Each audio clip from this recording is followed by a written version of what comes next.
Senator Ted Cruz is with us, and Senator Cruz says companies like Google are drunk on power. Mr. Senator, welcome to the program. Great to see you again. Great to be with you, Stuart. Thanks for having me. If Google's drunk on power, given your druthers, what would you do with them?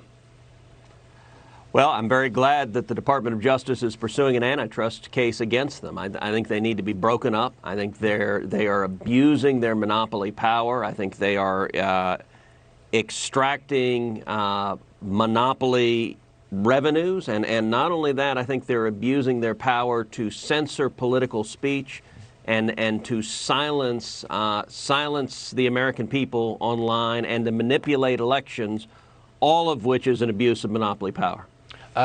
Are your views matched on the other side of the aisle? You know, it's interesting. They're not really. I mean, if you remember a couple of years ago, we had a hearing where Mark Zuckerberg testified in the Senate. And we had, it was a joint hearing of Judiciary Committee, the Commerce Committee.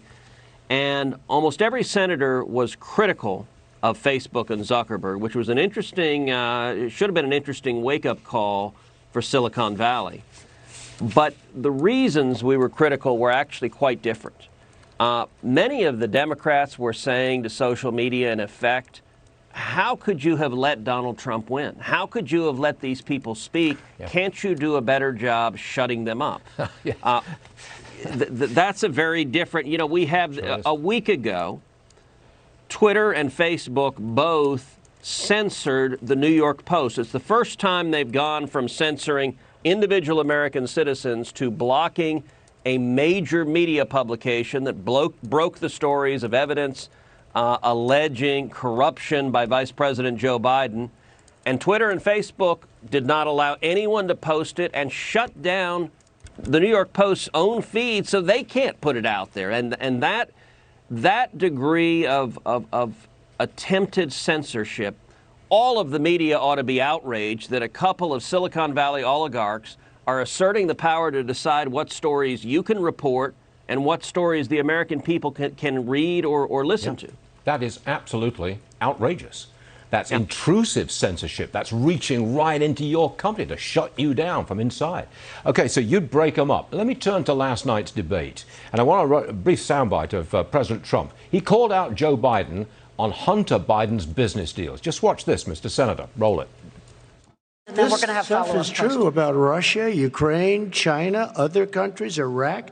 If this is true, then he's a corrupt politician. Right. So don't give me the stuff about how you're this innocent baby. I have not taken a penny from any foreign source ever in my life.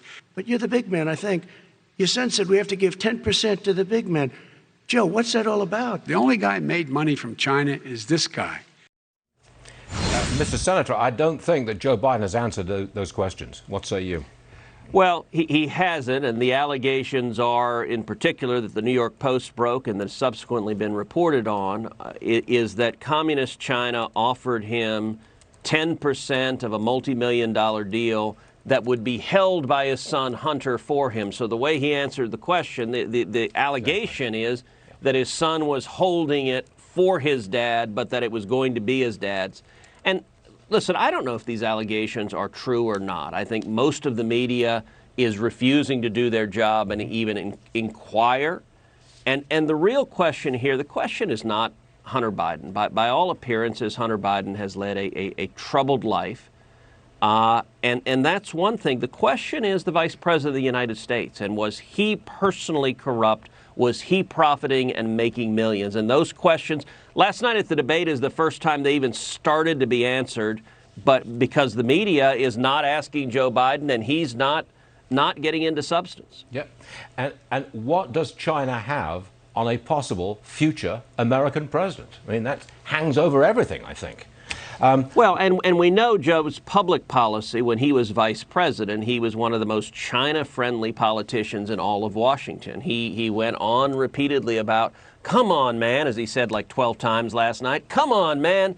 You know, these aren't bad guys, talking about the Chinese dictators. You know, these are our friends. That is not recognizing the magnitude of the geopolitical threat that Communist China poses. Last one, Mr. Senator. Let's talk about Judge Amy Coney Barrett, said to be the nomination in the full Senate on Monday. However, As I understand it, you've got to be there to actually cast your vote in a Senate vote.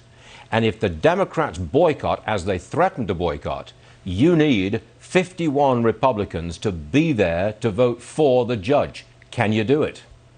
We can do it. We will do it. Yesterday, we voted her out of the Judiciary Committee unanimously. Now, the reason it was unanimous is because the Democrats boycotted. They took their marbles and went home. They refused to show up. We are staying through the weekend. We are likely going to be voting all day today, all day tomorrow, all day Sunday. And then Monday, we will be there. We're going to produce the bodies. We've got the votes. Monday night, Judge Barrett will become Justice Barrett. And I'll tell you, that is important. The one topic I wish they'd gotten into last night in the debate was the Supreme Court, because so many of our rights, from free speech to religious liberty, the Second Amendment, they're hanging by a single vote. I think it's the most important issue in this November 3rd election. Vital. Mr. Senator Ted Cruz, thanks for joining us, sir. We hope to see you again real soon. Thank you. Thank you, Stuart. Sure.